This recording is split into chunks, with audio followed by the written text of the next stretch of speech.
Good evening, ladies and gentlemen.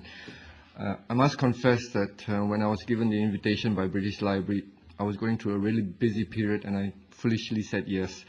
And when I received the flyer and I saw the names on the pen, I said, my God, what am I doing here? These are big boys and girls, lady. And well, I'm only a small publisher, but hopefully my presentation would justify the evening here, and I'd like to tell you a bit about how we started and our plans for the future. As Matthew said, my magazine is Chinatown magazine. How did it all started? It's the only English language lifestyle and business magazine about China, about UK Chinese in our community, and it was established in 2003. The first issue was only 16 pages. It looked more like a brochure than a magazine. Today, we're 80+ pages with distribution in W.H. Smith and Borders, and a 12,000 circulation, and hopefully growing with each issue. Why did I start it?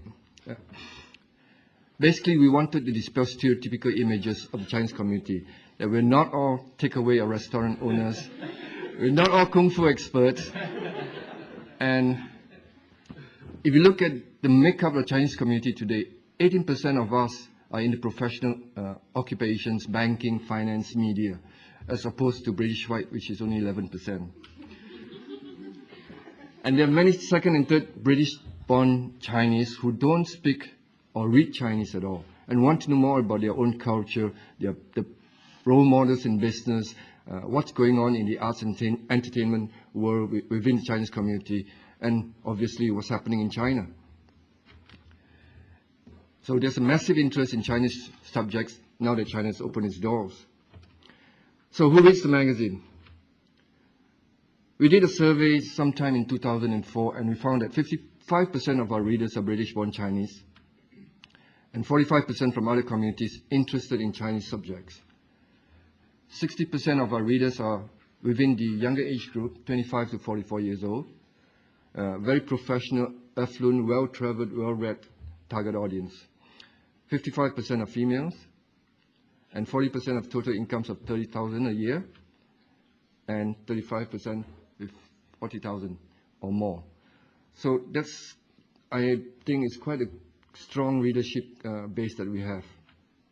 The contents, we cover all things UK, China, and Asia Pacific, business, travel, culture, lifestyle, arts, and reviews, and we emphasize a lot on conservation issues such as bear farming in China, the pollution aspects of what's happening in mainland China today. Since we started, we've won a few awards ourselves, and it's good to be recognized that we're doing something right for the community. From the magazine, we created the Pearl Awards, which is an event to recognize Chinese achievements in multicultural Britain, and we gave awards in different categories such as media excellence, creative excellence, services to community, promising young newcomer, outstanding individual, and this year we had an excellence in cuisine award too. The first launch in 2004, we had 164 guests. Last year, 265 guests, and this year we had almost 400 guests, which I think is a growing. This event hopefully will grow as the years progresses. It has gained international repute. It's already reported in China and Asia Pacific, and the sponsors are people like Arts Council, BBC, Foreign Commonwealth Office, the Met Police, even David Tang from Shanghai Tang, and he has got cross-party support and many more sponsors. From the magazine to this year, we managed to create a lot of spin-off events. We organized the first Chinese Cuisine Week in conjunction with the Mayor of London's China in London season. We did a Chinese showcase, a one-night musical event where we showed Chinese musicians playing rock, hip-hop, DJs, doing contemporary stuff, not the traditional lion dance or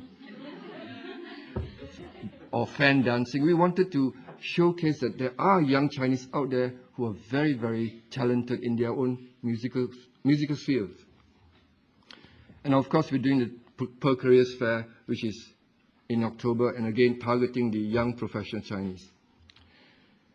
The events that we have planned for next year, we've rebranded all our events under the Pearl name so that it's consistency throughout. And we're organizing a Pearl Cuisine Week, which takes place in May at Covent Garden. There will be marquees with cooking demonstrations, stalls spread around Covent Garden, showcasing different foods from Asia Pacific and China, Hong Kong.